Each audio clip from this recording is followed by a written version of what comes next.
Martinique Première. Première. Le meilleur de l'info. Martinique Première. Première. Service maximum avec New Line, centre minceur aux Antilles. 9h, 12h, service maximum. Sur Martinique Première.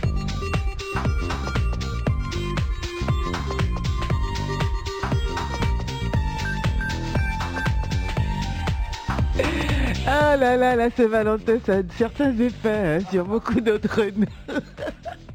On en parlera d'ailleurs, nous aussi, de l'amour dans Service Maximum. Il est déjà 9h08 sur notre antenne. Dans quelques instants, nous serons avec Dr Martinique et on parlera d'anatomopathologie. Voilà, avec une spécialiste installée ici en Martinique. Vous découvrirez cette pratique, pas nouvelle pratique parce qu'elle n'est pas nouvelle, mais en tout cas, vous découvrirez cette pratique avec vos appels au 63 23 23. Ce sera donc le Place aux experts. Juste après, le forum des auditeurs. Et puis à 11h, ce sera Karine Fleury, la psychologue qui nous accompagne le mercredi et qui sera donc en studio pour revenir sur la relation entre père et fille.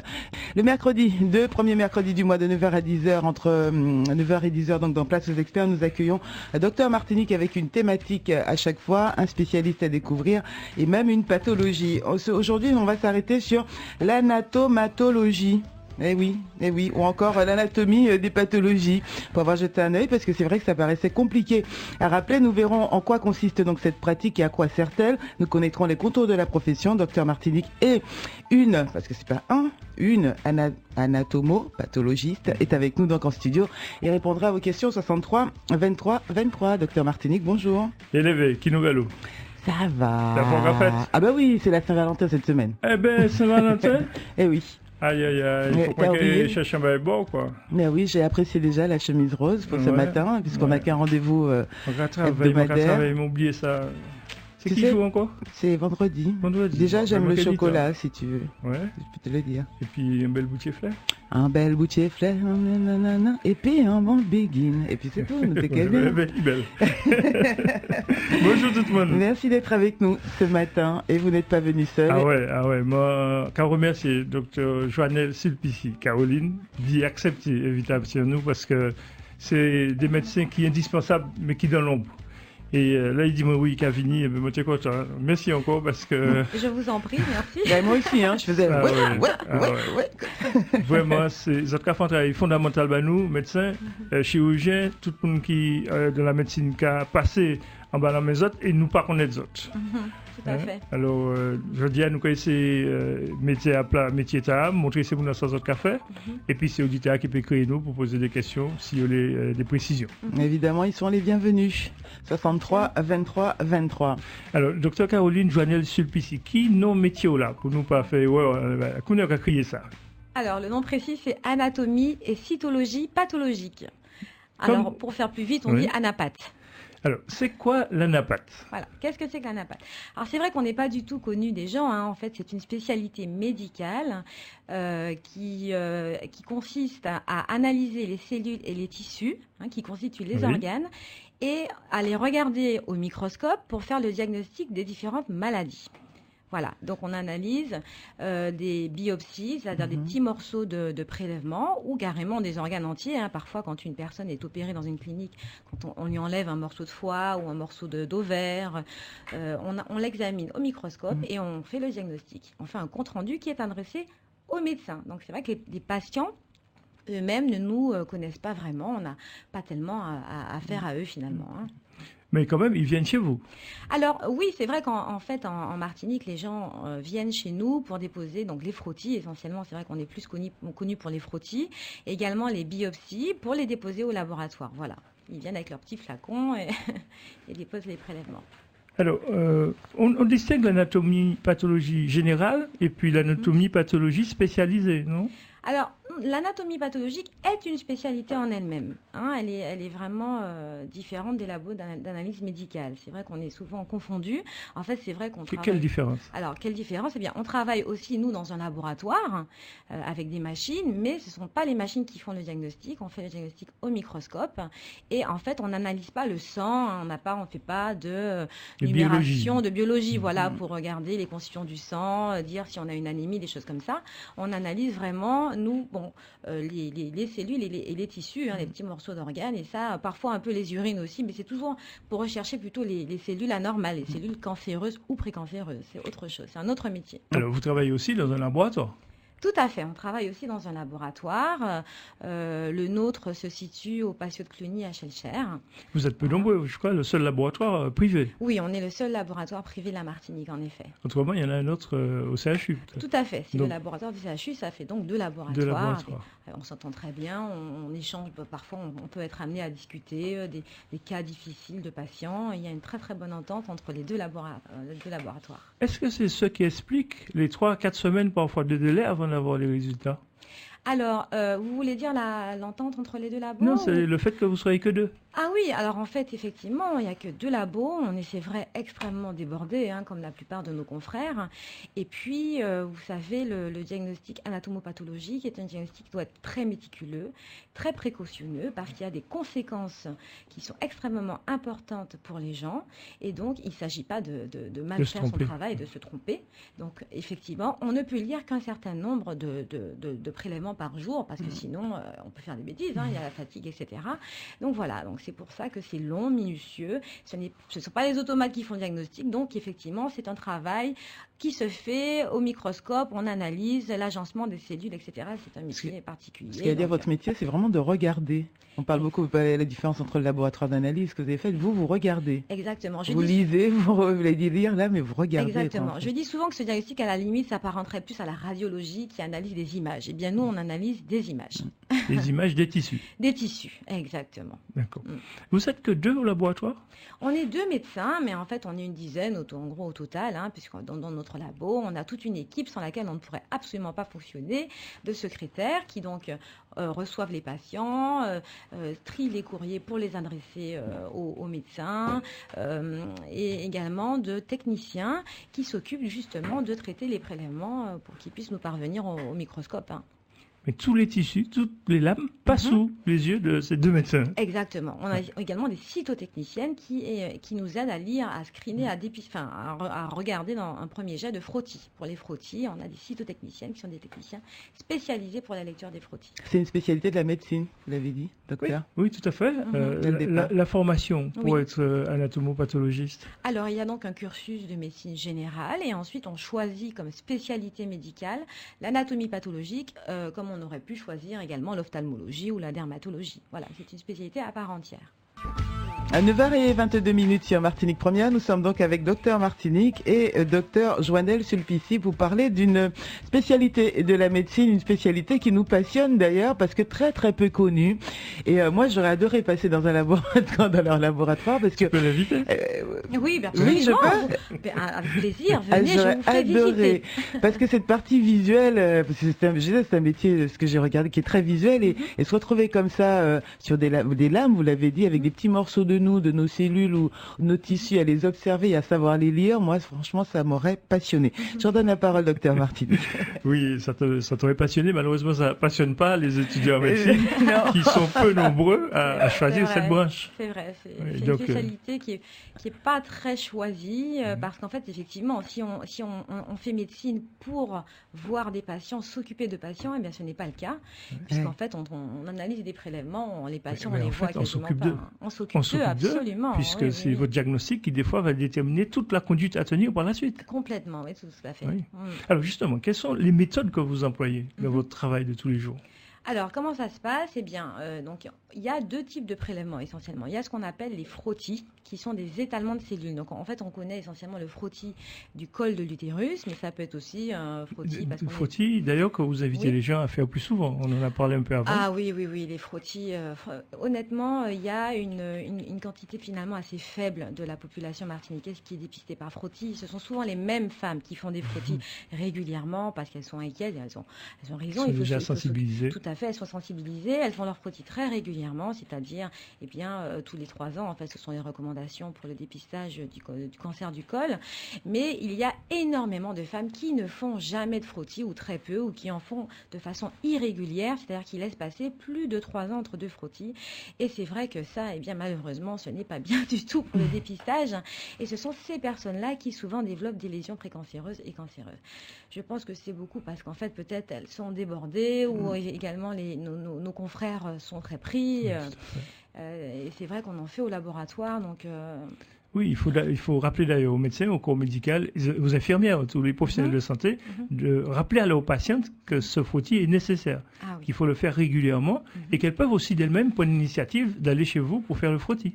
Tout à fait. Elles peuvent prendre l'initiative d'elles-mêmes d'aller au laboratoire.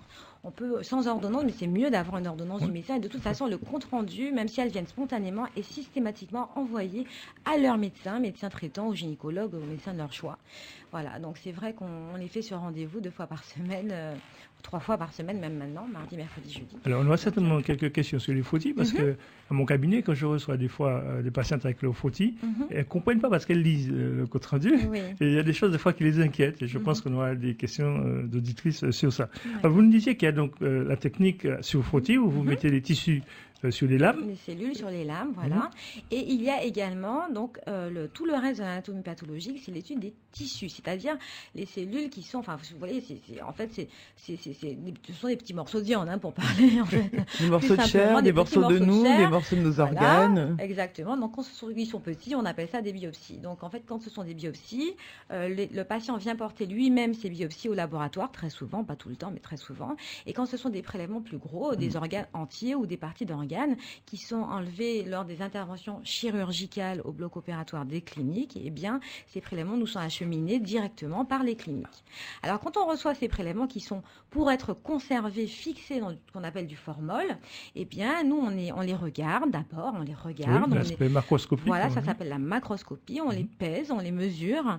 Et puis déjà, comme ça, en coupant le prélèvement, en regardant ce qu'il y a à l'intérieur, eh bien, franchement, on fait 50% du diagnostic. Alors, tu t'imagines, l'utérus dans tes mains, toi qui aurais aimé ça, hein? Ah oui, mais absolument. L'ovaire dans tes mains. Oui, j'imagine. Et après l'image, si, j'imagine parfaitement et ça me plairait. Donc ça, c'est la vie quotidienne chez vous. Tout à fait. Donc ça, c'est la première partie, la macroscopie.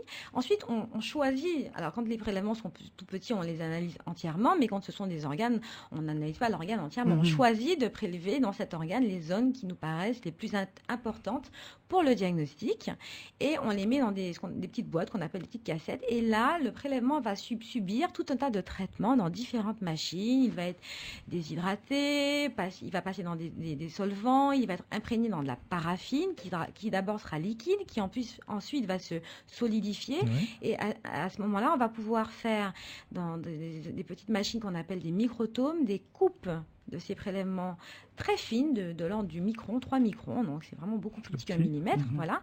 Ces coupes vont être mises sur des lames, ensuite vont être colorées d'abord et recouvertes d'une lamelle pour pouvoir ensuite arriver sous notre microscope pour le diagnostic. Donc c'est pour ça que notre équipe de techniciens est indispensable, parce que sans eux, on ne pourrait pas tout faire, nous. Donc ils sont là pour tout ce travail de préparation. Et c'est là que c'est très différent de la biologie, parce que les automates ne font pas le diagnostic. Vous ne faites pas encore d'analyse moléculaire? Non, alors la biologie moléculaire est maintenant vraiment de plus en plus intégrée à l'anatomie pathologique. L'ennui, c'est qu'elle demande des moyens énormes, financiers énormes. Et en général, la biologie moléculaire se fait dans des plateformes. En général, c'est dans les gros hôpitaux. Donc, il y a une plateforme de biologie moléculaire au CHU de Fort-de-France. Tout ne se fait pas non plus en Martinique à cause du prix. On ne peut pas tout faire. C'est une petite île. Et donc, ce qui ne se fait pas ici est envoyé. Le prélèvement voyage très facilement une fois qu'ils sont mis dans la paraffine. On les envoie en recommandé accusé de réception dans des labos spécialisés en métropole qui nous font les techniques qu'on ne fait pas ici. Alors, quelles sont les principales catégories de lésions que vous observez? Alors, bien entendu, il y a les cancers. Malheureusement, il y en a beaucoup. Donc, effectivement, c'est la grosse catégorie principale de lésions qu'on diagnostique, le cancer. Et donc, on ne dit pas seulement si c'est un cancer, on dit également quel type de cancer c'est, quelle est son étendue, quelle est sa gravité, et également, quand la personne a été traitée, on va pouvoir dire si le cancer a été enlevé complètement ou pas, ou s'il a eu un traitement avant l'opération, si le traitement a été efficace ou pas. Alors qu'on comprenne bien, j'ai été opéré, on m'a enlevé un organe, un ovaire, on vous l'envoie. Donc on pense déjà que c'est cancéreux, peut-être sur les examens complémentaires, ou bien on pense que c'est bénin, mais de toute façon on vous les envoie. Absolument. Et puis, c'est vous qui finalement allez dire, oui, cette lésion est cancéreuse. Et ce travail-là, il est fondamental. Et les gens ne le savent pas. Non, les gens ne le savent Donc pas. c'est pour ça qu'il faut qu'ils se rendent compte que derrière le diagnostic, il y a vous, il y a vos yeux, il y a votre avis. Et des fois, quand il y a un doute, vous collaborez avec l'hôpital ou avec d'autres structures à l'extérieur. Absolument. C'est un métier qu'on ne peut pas exercer tout seul. C'est impossible de faire de l'anatomie pathologique tout seul. On doit discuter. Chez nous, au labo, on est donc 2 anapathes. On a un microscope double tête qui permet de regarder en même temps les mêmes images sur le même microscope. Et également, au Centre hospitalier de Fort-de-France, il y a toute une équipe de médecins très compétents avec qui on travaille en collaboration. Également des centres experts en métropole. Quand on ne sait pas ce que c'est très important en médecine, quand les lésions sont rares ou de diagnostic très difficile, de dire on ne sait pas, ou alors on sait ce que c'est, mais on veut que ce soit une équipe de médecins qui disent oui, c'est bien ça, parce que les conséquences sont parfois dures pour les patients. Eh bien, on n'hésite pas une seule seconde à envoyer les prélèvements pour avoir un avis complémentaire. Ça reste une approche de médecin, quoi, quand même. Tout à fait. Ouais, Voilà. 9h30 sur Martinique Première, nous allons parler au standard, accueillir quelques premiers auditeurs. Frédérica, service maximum. Première. Allez, je vous propose de vous arrêter tout d'abord à Sainte-Luce avec Sandra. Bonjour Sandra. Bonjour Frédérica. Bienvenue. Bonjour docteur, bonjour. Bonjour. Bonjour Sandra. Bonjour. Donc j'ai une question. J'ai été hospitalisée l'année dernière pour des fibromes et j'aimerais savoir est-ce que les fibromes on peut déceler quelque chose. Alors, en fait, on vous a enlevé des fibromes. En fait, c'est extrêmement fréquent. Les fibromes sont en fait des tumeurs tout à fait bénignes qu'on voit qui se développent dans l'utérus, qu'on appelle en fait, le vrai terme, c'est pas fibrome, c'est léiomyome. Et donc les fibromes qu'on vous a enlevés ont été envoyés bien sûr dans un laboratoire comme le mien, pas forcément le mien, c'est soit celui de l'hôpital, soit le mien, et ont été analysés. Il y a eu un compte rendu donc d'anatomie pathologique qui a été envoyé à votre médecin, chirurgien, au gynéco, et normalement votre médecin a dû vous communiquer les résultats d'anapathe. Est-ce que ça a été le cas ou pas? Oui, tout à fait. Oui. Et donc, il vous a dit que c'était donc des fibromes tout à fait banals. Oui, tout à fait. Voilà. Mais en fait, j'aimerais savoir est-ce qu'à partir des fibromes, Oui. est-ce qu'on peut éventuellement... Docteur Martinique. Est-ce que c'est un signe ou est-ce que ça peut s'aggraver? Est-ce que le fibrome peut se transformer en Forme cancer? Non. Est-ce qu'à partir des fibromes, on peut déceler une maladie? Ah non, là, le fibrome en lui-même est une lésion en fait. Donc Oui. le fibrome est quelque chose qui n'est pas normal, même si c'est tout à fait bénin. Donc ce sont comme des petites boules, si vous voulez, qui se développent dans l'utérus, qui peuvent être très grosses. Parfois, ça peut même mesurer 10 fois 12, 15 cm. Sandra, pour simplifier, imagine une pelote de laine. Tu vois, le fil de la laine, le boin de laine, c'est un tissu fibreux qui constitue ton utérus. Et puis ces fibres-là se mettent à se développer toutes seules, et puis elles s'enroulent, elles fait comme une boule de laine à l'intérieur de l'utérus. Voilà, c'est tout simple comme ça. Imagine ça comme ça, C'est pas grave. et on l'enlève, et puis c'est fini. En fait, c'est une pathologie entre guillemets c'est déjà une quoi. pathologie. C'est Voilà. c'est pas le début d'autre chose quoi. Non. D'accord. Donc il m'est quand même conseillé aussi de toujours faire le frottis régulièrement tous les 3 jours. Ah oui, absolument. Le frottis n'a rien à voir avec les fibromes. Quel âge vous avez, Sandra? 4. Quel âge vous C'est quoi, avez? ça, 40 ans. D'accord. Eh bien, Sandra, la bonne nouvelle, c'est que jusqu'à l'âge de 65 ans, vous devrez faire tous les 3 ans maximum un frottis de dépistage. Et ça, c'est la bonne Ma nouvelle, question était Sandra. pour monsieur tout le monde, en fait. Ma question était pour tout Pour tout le monde. En fait, toutes les Voilà. femmes, de 25 à 65 ans, c'est le dépistage systématique des lésions précancéreuses du col par le frottis de dépistage. Donc, Voilà. même si le fibrome c'est banal, c'est bénin, vous Voilà. faites votre frottis tous les 3 ans, Tout Sandra. à fait.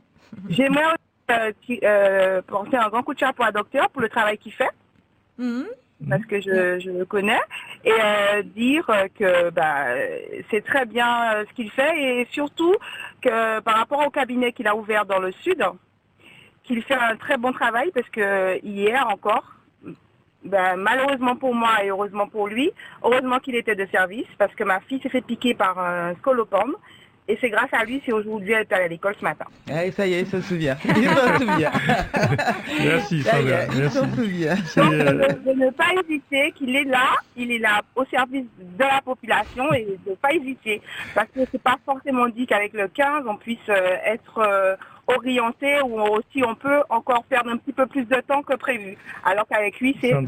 Sandra, je te remercie pour ce coup de cœur, mais je pense que c'est un cabinet que je vais fermer parce que des fois je monte là, je passe la nuit et je n'ai personne. Et comme il y a des charges, je pense que d'ici le mois, à la fin du mois, je vais fermer ce cabinet. Voilà, donc mais merci pour ce coup de cœur, ça fait plaisir et c'est encourageant. D'accord. Merci beaucoup et puis bonne continuation. À bientôt. Au revoir Sandra. Au revoir Sandra. Bonne journée. Bientôt 9h35 sur Martinique Première. On va continuer avec d'autres appels. 63 23 23. On s'arrête au Lamentin avec Roger. Bonjour Roger. Bonjour Frédérica. Que je me permets de te féliciter pour tes émissions.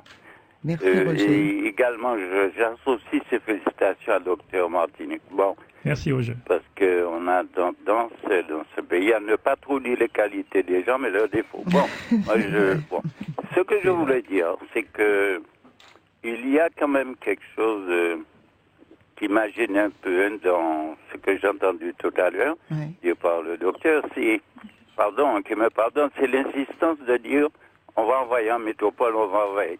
Bon, je comprends très bien, je ne suis pas du corps médical, mais qu'on puisse essayer d'aller plus loin. Mais le plus loin, malheureusement, c'est toujours la métropole. Ce que je veux dire là, c'est que on a tendance quand même à croire que le fait de dire en métropole, c'est une panacée qui va résoudre tous les problèmes et faire des miracles. Je termine en disant que dans ce domaine de la cancérologie, j'ai entendu Dr Escarment dire qu'en Martinique, on est un des mieux placés pour non seulement les préventions et bientôt maintenant les traitements. Alors je ne sais pas si pour le malade c'est pas un petit peu quand même qu'un arbre à double tranchant de dire en métropole on croit qu'on va parce que le truc est parti en métropole on a une solution ou inversement ne pas avoir confiance en Martinique. Alors, réaction docteur parce Roger. que je voudrais qu'on reprécise voilà. Oui, je vais donc repréciser.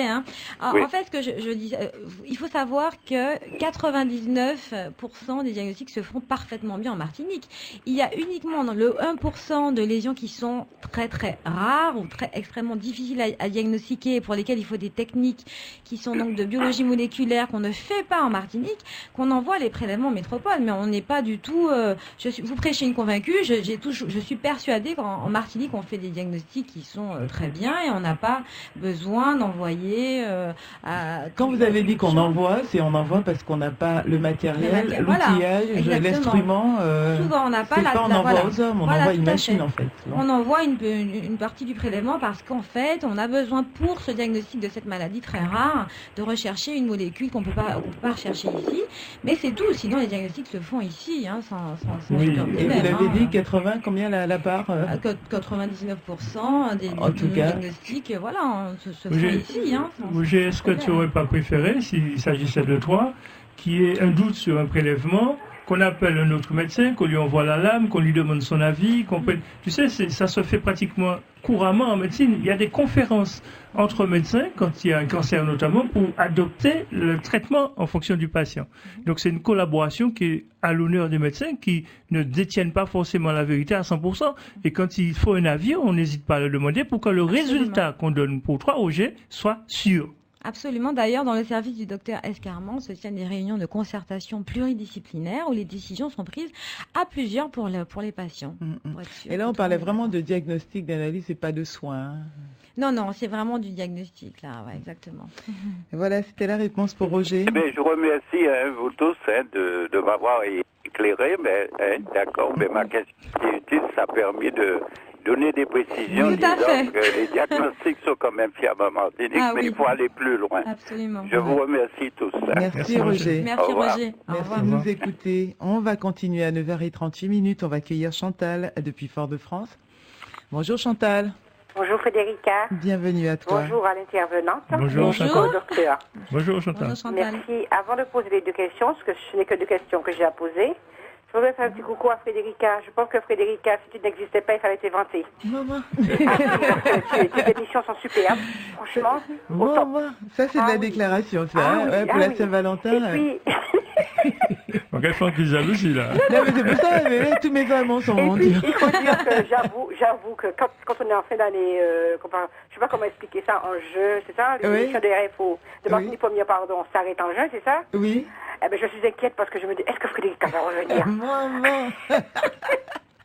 Ah ben, ça fait plaisir, Chantal. Merci, Sincèrement, je ne sais pas quoi dire. Ah, Allez, non, je me non, tais. franchement. Chantal, t'inquiète pas, la direction écoute. Très bien. Non, mais il faut reconnaître. Franchement, il ne faut pas comparer, ce n'est pas comparable. Non, Frédérica, elle est au top. Non, franchement, Jérémy Edouard, j'espère m'entend et qu'il ferait de notes. Bon, allez, moi je croise les doigts.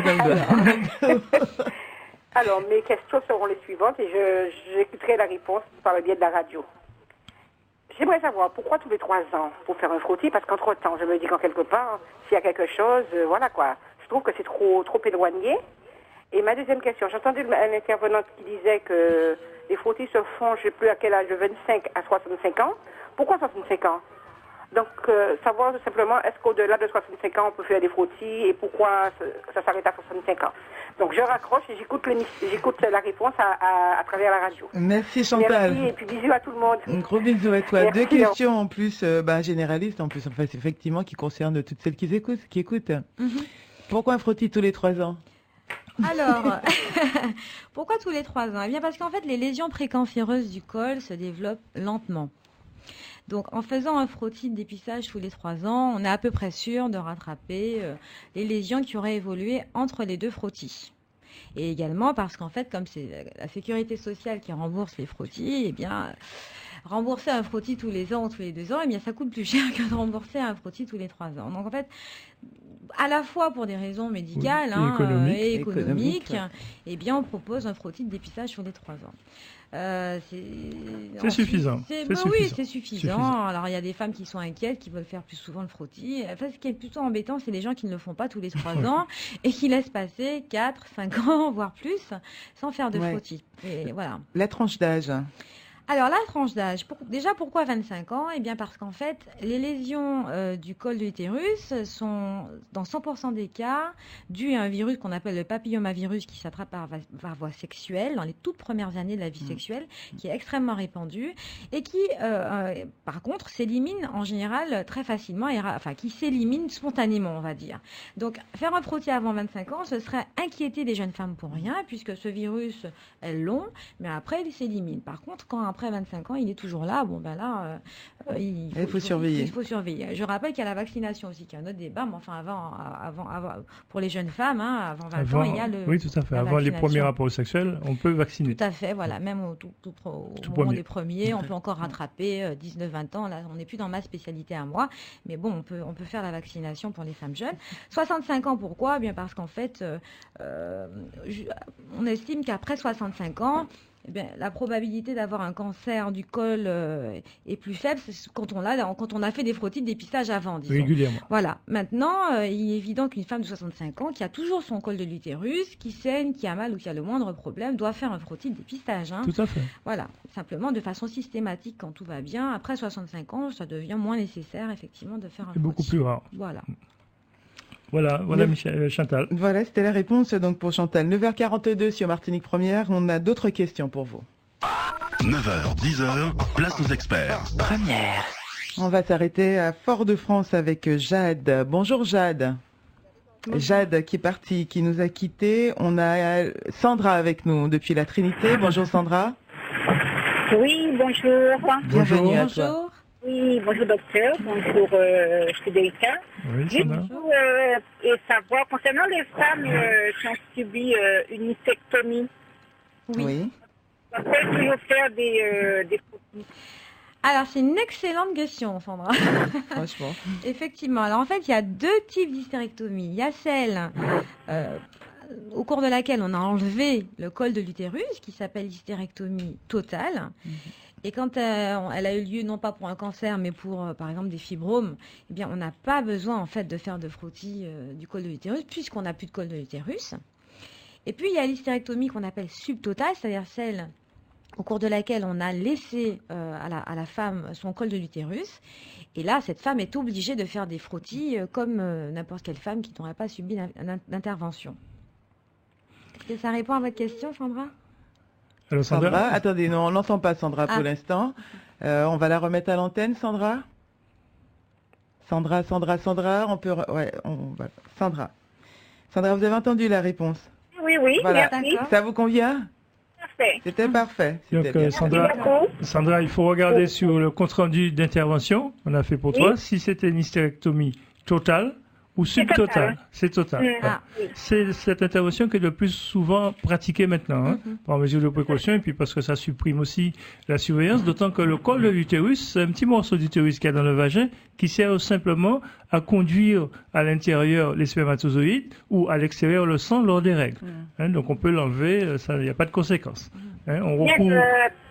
Quand je suis allée chez mon gynéco pour faire une visite, alors je lui dis mais vous me faites passer de frottis. Alors il se met à rire, il me dit mais vous n'avez plus. Il fait bien ça, il n'y a plus de zone à frotter. Merci Sandra pour... Merci. Juste un petit mot. Sandra, ça ne t'empêche pas d'aller chez le généraliste ou le gynécologue parce qu'il faut continuer à surveiller le vagin. Tout à fait. Et éventuellement les ovaires si on n'a pas enlevé les ovaires. Tout à fait. Tout à fait. D'accord, Sandra. Merci beaucoup. Bonne journée à toi. Grosse bise, bye bye. Luco avec nous. Ben oui, beaucoup de femmes, dans ces frottis. Il y a un mec qui est tombé. Fais des frottis aux hommes. Oui, il ne faut pas limiter aux frottis, tout le travail que l'on fait sur les autres tissus aussi. Bienvenue à toi, Luco. Bonjour, docteur et Martinique Première. Bonjour, Luco. Ouais, ça va bien? Ça va, merci. Bonjour à la petite doctoresse. Bonjour. C'est qui t'a dit que elle était petite? Oui, c'est ce que j'allais lui dire. Comment t'as senti, t'as vu qu'elle était petite? Je la vois, elle doit faire 46 kilos, pas plus. T'es pas loin. Ah oui, peut-être très intuitif. Peut-être même un peu moins. T'es pas loin, peut-être même un peu moins. Je c'est 45, je voulais pas dire 45. Ah, voilà. Et je te dis bonjour maintenant, c'est des miracles. C'est des miracles, bonjour. Hein. Ah, fait des miracles, c'est pas mal, elle fait des logis, fait des miracles, elle est pas mal celle-là aussi. Fait des miracles. Allez, voilà. On y va pour ta question. Alors, je vais poser une petite question simple. Est-ce qu'auparavant, il y avait plus de cancer ou même moins de cancer? C'est ça que j'ai déjà mon idée. Et puis je veux savoir pourquoi il y a tout ça de cancer maintenant. Mais je pense un peu à quoi aussi. Alors, comme vous l'avez dit, y avait-il plus de cancer avant qu'aujourd'hui? Dépisté, on pourrait se savoir. Y avait-il plus de dépistés qu'aujourd'hui? Y avait-il plus grande variété de... C'est une vaste question. C'est une longue question. Il y a plein de cancers différents qui touchent différents organes. Alors, il y a des cancers qui ont vraiment régressé, comme par exemple le cancer du col, grâce au frottis, mais il y a également des cancers qui sont quand même très fréquents, comme le cancer du sein, qui touche une femme sur 9. Il y a eu beaucoup de polémiques autour du cancer. C'est vrai qu'on accuse la nourriture, l'environnement, les pesticides, etc. Enfin, toutes sortes de choses. Ça, il est un peu compliqué de répondre. C'est vrai qu'il y a beaucoup plus de dépistage à l'heure actuelle que ce n'était le cas auparavant. Il y a environ 30 ans. Voilà, donc du coup, on découvre plus de cancers, forcément, voilà, quand on dépiste, on trouve. Donc c'est ça aussi, mais bon, il faut savoir que même... Et aussi, il y a un autre fait qui est que la population générale vieillit et que le cancer, bon, même s'il peut toucher les personnes jeunes, est quand même à la base une maladie du sujet âgé. Plus une population vieillit et plus elle a de chances d'avoir une proportion de cancer importante. Mais il faut savoir que la bonne nouvelle, c'est quand même que les traitements ont beaucoup évolué aussi depuis 30 ans. Et qu'il y a des cancers maintenant qu'on arrive vraiment soit à guérir, soit à bien stabiliser. Ah oui, donc il y a eu beaucoup de traitements. Donc c'est pour ça que c'est très important le dépistage. Ça permet de découvrir des cancers plus tôt. Et donc un cancer pris tôt, il a plus de chances d'être guéri qu'un cancer découvert au stade tardif. Exactement. Voilà. Est-ce que c'est pas dû à la mondialisation? Ah. On va faire une autre émission à mon avis. La surconsommation. Non, là c'est une autre émission qu'il nous faudra faire. Voilà. Et puis je voulais dire quelque chose. J'avais vu auparavant, quand j'avais 10 et 11 ans, et quand on parlait de cancer, ça me faisait peur parce que je voyais que c'était la mort. Quand j'avais 10, 11 ans, quand je voyais des films, et on parlait d'un cancer, quelqu'un a été opéré, ça me faisait peur, j'avais toujours peur de ça, et puis après, vous voyez, ça a changé. Mais ça faisait peur auparavant, le cancer c'était la mort. Merci Luco pour ton intervention et c'est vrai que... Bonne journée à tout le monde. Hein. Merci à Luco. toi, très bonne Merci, journée. Luco. Pour beaucoup, hein, le cancer, c'est vrai la mort et puis on voit bien que l'image a changé. Hein, puisque... Tout à fait. 9h49 sur Martinique Première, on prend un dernier appel. Marcel d'Ajoupa Bouillon. Bonjour Marcel. Oui, bonjour Frédérica, bonjour docteur. Bonjour Et Marcel. bonjour à votre docteur aussi. Voilà. Bonjour. Bonjour. Bon voilà, ma question est la suivante. Jusqu'à quel âge peut-on faire un frottis? On vient de le... Alors, donc, le frottis de dépistage, il est préconisé jusqu'à l'âge de 65 ans. 65 ans. Voilà, ceux qui ne veulent, bien entendu, si au-delà de 65 ans, on souffre d'un problème particulier, de douleur au niveau du bas-ventre, de saignement, du moindre problème gynécologique, on peut être amené à faire un frottis, bien entendu. Hein. Ah bien, on peut faire jusqu'à 80 et quelques. On peut faire un frottis à 80 et quelques. Bon, Marcel, pas... l'examen de ton médecin est fondamental. Tu vas lui demander d'examiner, il a le droit... Justement, c'est parce que moi j'avais lu sur un bouquin, que ça fait déjà 4 à 5 années que j'avais lu ça, et je lui ai posé la question en 2011. Et comme je m'approchais de mes 65 ans, j'avais lu ça, il dit tiens, ça sera bientôt, ça sera mon dernier examen de frottis. Et je lui ai posé la question, il m'a dit non, pas du tout. On a le droit de faire un frottis jusqu'à 80, avant la mort. C'est ça qu'il m'a répondu. Je lui ai dit, c'est pas ce que j'ai lu sur un bouquin, et ça a été écrit par un professeur. Il m'a dit, ah non, pas du tout. Alors, et Marcel... comme maintenant, j'entends ça à la radio souvent, c'est à 65 ans, j'ai dit, tiens, je profite pour vous demander, vous poser la question. Oui. Et comme j'ai 65 ans, alors j'ai dit, tiens, justement, j'ai Est-ce que je continue ou pas? En avril, c'est mon dernier examen. D'accord, voilà. c'est bien. Voilà. Oui, Marcel, ce que je te disais, c'est que ton médecin traitant qui te suit... Non, c'est pas mon médecin traitant, mon gynéco. Hein. Alors, ton médecin traitant ou ton gynéco peuvent très bien mettre un spéculum, vérifier, regarder à la vue déjà si le col est abîmé ou pas, s'il y a une zone suspecte. Et en fonction de ça, après son examen, il peut te dire, bon, ben, on va faire, ou mieux, c'est pas la peine, ça m'a l'air correct. Tu vois? Tout à fait. C'est l'avis du médecin qui compte, hein. C'est son examen qui détermine. Hein. D'accord. Merci Marcel pour cette question. En tout cas, ça revient. Après 65 ans, on s'interroge toujours à savoir est-ce que l'on peut ou non, faire un frottis.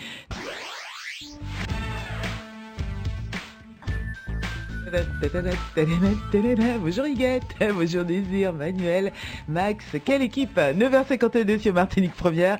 Anne-Marie avec nous depuis Macouba. On va terminer ces dernières minutes avec vous. Hein. Bonjour Anne-Marie. Merci de me prendre hors temps. Bon, je vais pas te féliciter pour pas que tu te prennes de la grossesse. Bon, bonjour les confrères, je suis un vieux médecin de prévention, je suis docteur Gilles. Madame Joannelle me connaît depuis bien longtemps. Alors, je voudrais simplement vite fait vous dire que moi je suis un vieux médecin de prévention et je connais bien le terrain et l'attitude des femmes. Pourquoi elles ne se font pas faire les prélèvements et enfin tout ce qui est AMREC, etc., cancer du col, mammographie. Moi j'ai une explication de terrain, c'est que les femmes, je vais blaguer, elles n'aiment pas trop montrer leurs affaires. Même pas à leur médecin traitant. Ils peuvent prendre l'attention, mais j'ai la notion qu'ils n'aiment pas trop qu'on aille voir par là. Première chose. Deuxième chose, chez le gynéco, il y a des listes d'attente un peu longues. Et puis pour peu que, quand elles ont enfin le rendez-vous, c'est le jour ou de leurs règles ou le corée ou n'importe quoi. Première explication. En tout cas, moi je veux absolument insister sur le fait que moi je suis même prête, maintenant que je suis à la retraite, à donner un coup de main pour les prélèvements, puisque c'est des médecins qui doivent faire les prélèvements. Moi, je suis prête à vous donner un coup de main en faisant une publicité pour qu'on multiplie les incitations pour que les femmes fassent le frottis. C'est tellement génial. Vous avez vu Vos réactions. Parce qu'on a peu de temps. Hein. Anne-Marie, merci. Effectivement, des patientes sont un peu gênées, mais quand on connaît bien le malade, après, il se laisse faire, on peut l'examiner. Il y a le rôle du médecin à vaincre cette réticence. C'est vrai que ça peut être long chez les gynécos, mais systématiquement aussi, ils y pensent quand les malades y vont. Mais c'est vrai que notre rôle à nous, ici, en prévention santé, en communication, sur la santé, il faut que les gens aillent faire leur frottis. Tout à fait. Je voulais dire aussi qu'il y a également maintenant les sages-femmes qui ont le droit de faire des frottis. Hein. Il y a les médecins et les sages-femmes. Il faut le savoir. Ouais. Merci Anne-Marie pour ton intervention. Et en tout cas, c'était aussi une façon déjà sur l'antenne de faire un appel, de rappeler aux femmes l'importance de ce petit examen.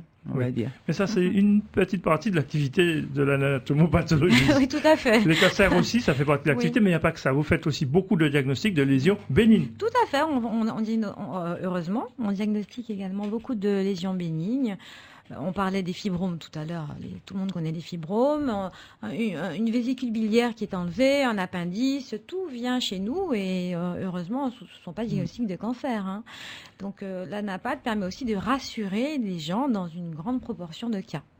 Alors ça sert au dépistage, l'anapath. Les implications, les applications. Alors ça sert d'abord au dépistage, voilà.